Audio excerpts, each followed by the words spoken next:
بسم اللہ الرحمن الرحیم۔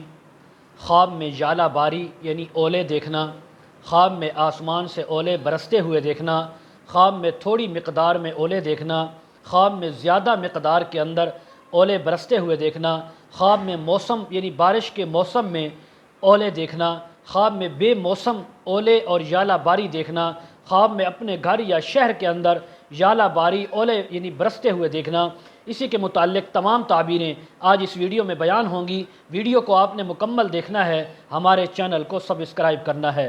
حضرت علامہ ابن سیرین رحمہ اللہ تعالی فرماتے ہیں، ژالہ باری اولے برستے ہوئے خواب کے اندر دیکھنا، اگر وہ اولے بارش کے موسم میں وقت پر ہوئے جب انسانوں کو بارش کی ضرورت تھی، اس موسم کے اندر اگر اولے ژالہ باری ہوئی ہے، اگر وہ تھوڑی ہوئی ہے تو پھر اس علاقے والوں کے لیے فراخی نعمت کی تعبیر ہے، علاقے والوں کے لیے اچھی تعبیر ہے، وہاں پہ رزق کی فراوانی ہوگی۔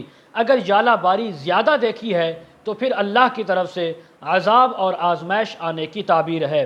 اسی طرح اگر کوئی انسان بے وقت اولے برستے ہوئے دیکھے، بارش کا کوئی موسم نہیں ہے، بے وقت بارش برسی اور اولے بھی برسے، ژالہ باری بھی ہوئی، تو اس علاقہ کے رہنے والوں پر غم اندوہ اور تکلیف آنے کی تعبیر ہے۔ ایسا غم، ایسی تکلیف اور بیماری آئے گی جو اجتماعی طور پر پورے علاقہ یا شہر کو لپیٹ میں لے گی۔ تو ایسے لوگوں کو چاہیے کہ وہ اپنی اس پریشانی سے بچنے کے لیے، تکلیف اور مصیبت سے بچنے کے لیے توبہ استغفار کریں، اللہ کی راہ میں صدقہ خیرات کریں اور اپنے جو ان کی فصلیں ہیں یا مال ہے اس کا زکوٰۃ اور عشر ادا کریں۔ حضرت جعفر صادق رحمہ اللہ فرماتے ہیں، خواب میں ژالہ باری دیکھنا، ژالہ باری ہونا وقت میں یا بے وقت، اس کی 5 تعبیریں ہو سکتی ہیں۔ نمبر 1، بلا اور مصیبت کا آنا۔ نمبر 2، کسی کے ساتھ جھگڑا اور لڑائی ہونا۔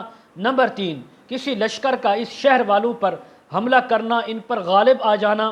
نمبر 4، قحط سالی کا آنا، اللہ کی طرف سے اناج کا کم ہو جانا۔ نمبر 5، اللہ کی طرف سے کوئی بیماری اور تکلیف کا آنا جو اجتماعی طور پر پورے شہر کو لپیٹ میں لے لے گی۔ اسی کے متعلق مزید اگر آپ تعبیریں ہم سے جاننا چاہتے ہیں تو ویڈیو کے کمنٹ سیکشن میں یا اس ویڈیو کے ڈسکرپشن میں ہمارا واٹس ایپ نمبر دیا جاتا ہے، آپ ہمارے ساتھ کانٹیکٹ کر سکتے ہیں۔ وآخر دعوانا ان الحمد للہ رب العالمین۔